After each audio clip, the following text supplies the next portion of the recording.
Now that we all have assigned roles, we can make a start. First, we need to divide our research into 5 subsections, and then divide those subsections into 12 sub-subsections, and then we can divide those sub-subsections into 5 sub-points, each with their own self-contained bibliography. And then we can make research algorithms to help us decide how much time to dedicate to each sub-point. This is going to be so much fun, guys. Well, I've interesting as it sounds. I have to go. Yeah, me too. I've got things to do. I'm linked to things. Yeah. Are you guys just going to leave this all to the rest of us? No, of course not. Mr. Orange, 1 out of 5. Mr. Green, 1 out of 5. Wait, what are you doing? Oh, I'm just filling out your evaluation forms. Metaphorically, of course. We don't get the real ones until the end of term. And it would be confidential. But the point still stands. Wait, didn't you hear about the web PA system?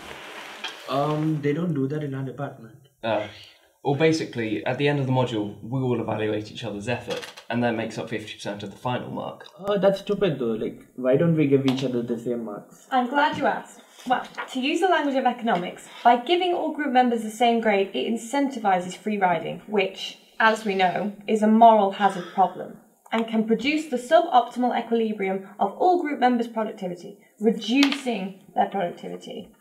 By using the WebPA system, each group member receives a grade that is closer to their overall productivity.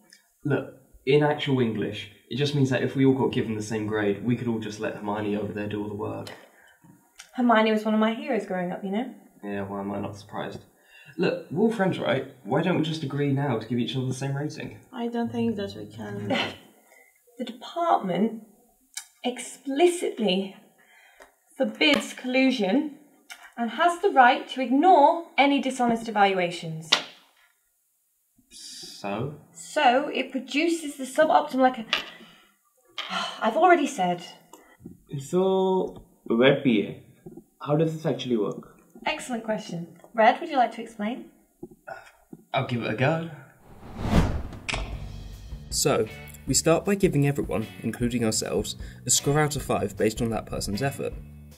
Let's say that I give orange a 1, blue a 1, green a 3, purple a 4, and myself a 5. Humble as ever. We then use the WebPA algorithm to get the WebPA coefficient for each person. Wait, how does that work?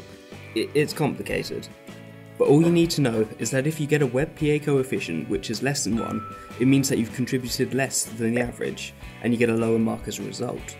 If you get a coefficient greater than 1, it means that you contributed more, and you get a mark higher than the group average. To get our final mark, we multiply the coefficient by the group mark. Let's say that we got 62%. Both myself and purple got a coefficient greater than 1, so we get a higher mark than the group average. Blue, green and orange all got a coefficient lower than 1, so they get a lower mark. Does that make sense? I guess so. You know, I wasn't even sure I understood it until I explained it. Group work fosters a deeper level of learning. We can all learn from one another and teach one another. Scientific evidence shows that group work has positive effects on overall grades, as found by Hoyne, Jacques-Chavet and Self 2010. Oh, and further studies have demonstrated that.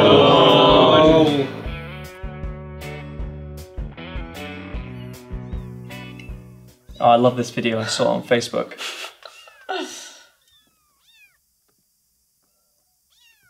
That's really cute. Wait, so are we agreeing that we're all giving each other 5 out of 5 for the project, yeah? Yeah, the group Of course, project. Yeah, cool.